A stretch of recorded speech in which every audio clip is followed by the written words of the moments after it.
నాయకులు పగడాల కాళీప్రసాద్ విమర్శలు గుప్పించారు.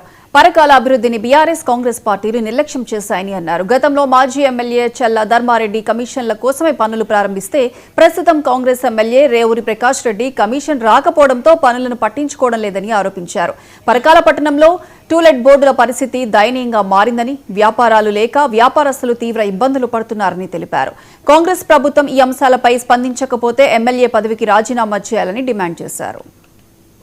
మాకు సింహం లాంటి పరకాల పట్టణ ప్రజలకు చేతులెత్తి నమస్కరిస్తున్నా. కాంగ్రెస్ గవర్నమెంట్ చూసులు, బీఆర్ఎస్ చూసులు ఒక్కసారి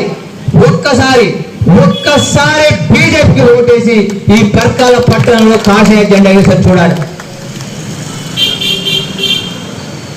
22 కౌన్సిలర్లకు 22 గెలిపిస్తే నేను మాటిస్తున్నా భారతీయ జనతా పార్టీ తరఫున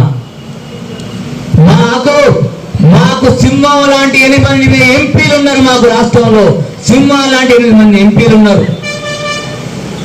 కేంద్ర ప్రభుత్వం మారే పరకాల పట్టణం లోపల మీరు బీజేపీ కాషాయ జెండా ఇస్తే మా ఎంపీలను పెట్టుకొని సెంట్రల్ గవర్నమెంట్ ప్రభుత్వం మా మున్సిపల్ చైర్మన్ ఎవరైనా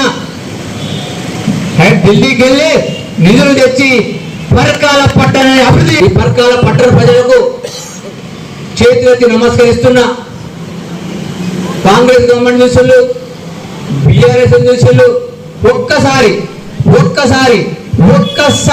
బీజేపీకి ఓటేసి ఈ పరకాల పట్టణంలో కాషాయ జెండా వేసారు చూడాలి. 22 కౌన్సిలర్లకు 22 గెలిపిస్తే నేను మాటిస్తున్నా భారతీయ జనతా పార్టీ తరఫున.